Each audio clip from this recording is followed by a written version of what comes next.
Hiya Dave, lovely to catch up with you at the range at the weekend and do some work on your game.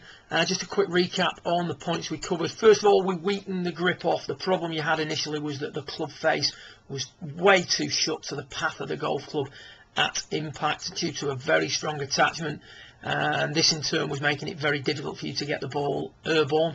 In an attempt to get the ball airborne, the club was creeping more and more underplane during the downswing. Once we'd weakened the grip off, we talked about the way the wrists are working during the golf swing. We can see here on the swing initially, if I was to just sort of describe your backswing in the simplest way possible, I would describe it as being short and shut. So we've got a club face that's very shut, and we've got an arm swing that's very short. As a result, as we're coming into the golf ball, we're going to be very much inside as we approach the delivery position, hitting out way too much on the way through, so big hooks and big pushes. So what we talked about was why that was happening.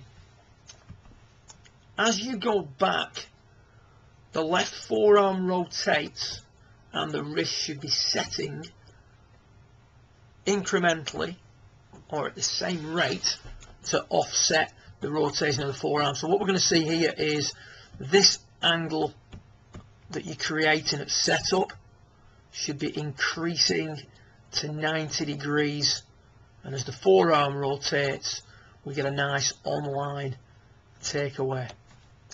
What we're also going to get, as well as an online takeaway, we're going to get a much longer arm swing and a much more neutral club face.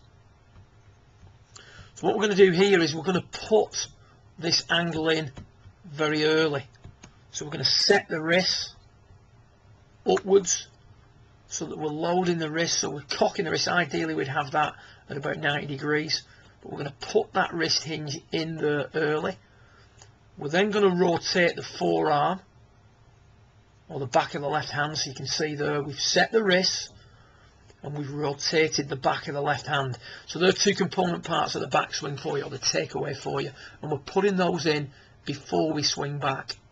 From there now you're just going to swing to the top, thinking left shoulder down, and you can see the effect that's had on the overall length of your arm swing and the position of your club face. Much more neutral. From there we've got to learn how to get back to the golf ball, but it's a much more functional position. So if we take a little look now at what happens during the swing itself, this is you hitting a shot.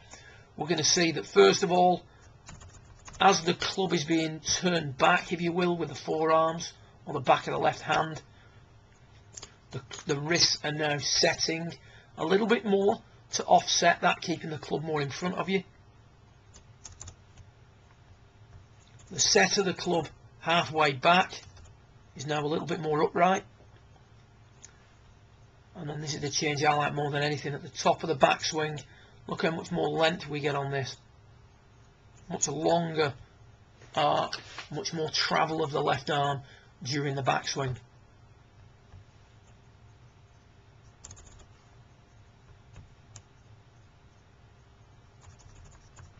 Club now much less inside, coming into the delivery position, and from there you're in a position to hit out at the ball far less. There is a tendency with any golfer to go looking for the old downswing or the old through swing at the early stages, but in nothing else, if we can improve the position we arrive in here,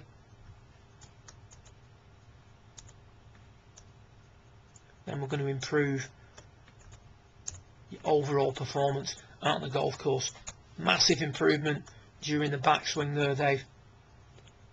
Really good work. Got some better length on it, and also got some better angles in there in regards to the club face. Good luck with it, and I look forward to working with you again in the coming weeks. Well done.